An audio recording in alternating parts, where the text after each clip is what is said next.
रानी चेन्नम्मा बेदार नायक कोली, कन्नड़ किट्टूरू रानी चेन्नम, 1770, 1829, 1824। British east India company के खिलाफ विद्रोह रानी चेन्नम्मा के साहस एवं उनकी वीरता के कारण देश के विभिन्न हिस्सों, खासकर कर्नाटक में उन्हें विशेष सम्मान हासिल है और उनका नाम आदर के साथ लिया जाता है। झांसी की रानी लक्ष्मीबाई के कित्तूर संघर्ष के रानी पहले ही चेन्नम्मा रानी चेन्नम्मा ने युद्ध भारत में के कर्नाटक अंग्रेजों के राज्य दांत के खट्टे कित्तूर कर की दिए थे। रानी थी। हालांकि कित्तूर उन्हें रानी युद्ध में सफलता नहीं मिली और उन्हें कैद कर लिया गया। अंग्रेजों के कैद में ही रानी चेन्नम्मा का निधन हो गया।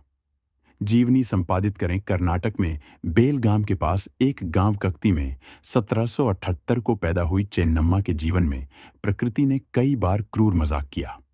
पहले पति का निधन हो गया, कुछ साल बाद एक लौते पुत्र का भी निधन हो गया और वह अपनी मां को अंग्रेजों से लड़ने के लिए अकेला छोड़ गया। बचपन से ही घुड़सवारी, तलवारबाजी, तीरंदाजी में विशेष रुचि रखने वाली रानी चेन्नम्मा की शादी बेलगाम में कित्तूर राजघराने में पैदा हुई। राजा मल्ला सारजा की रानी चेन्नम्मा ने पुत्र की मौत के बाद शिवलिंगप्पा को अपना उत्तराधिकारी बनाया। अंग्रेजों ने रानी के इस कदम को स्वीकार नहीं किया और शिवलिंगप्पा को पद से हटाने का आदेश दिया। यहीं से उनका अंग्रेजों से टकराव शुरू हुआ था और उन्होंने अंग्रेजों का आदेश स्वीकार करने से इनकार कर दिया। अंग्रेजों की नीति डॉक्ट्रिन ऑफ लैप्स के तहत दत्तक पुत्रों को राज करने का अधिकार नहीं था। ऐसी स्थिति आने पर अंग्रेज उस राज्य को अपने साम्राज्य में मिला लेते थे। कुमार के अनुसार रानी चेन्नम्मा और अंग्रेजों के बीच हुए युद्ध में इस नीति की अहम भूमिका थी।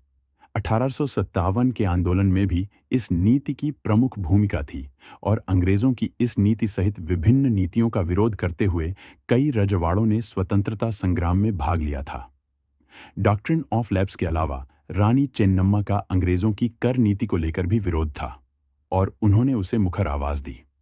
रानी चेन्नम्मा पहली महिलाओं में से थीं जिन्होंने अनावश्यक हस्तक्षेप और कर संग्रह प्रणाली को लेकर अंग्रेजों का विरोध किया। अंग्रेजों के खिलाफ युद्ध में रानी चेन्नम्मा ने अपूर्व शौर्य का प्रदर्शन किया, लेकिन वह लंबे समय तक अंग्रेजी सेना का मुकाबला नहीं कर सकी। उन्हें कैद कर बेलहोंगल किले में रखा गया, जहां उनकी 21 फरवरी 1829 को उनकी मौत हो गई। पुणे बेंगलुरु राष्ट्रीय राजमार्ग पर बेलगाम के पास कित्तूर का राजमहल तथा अन्य इमारतें गौरवशाली अतीत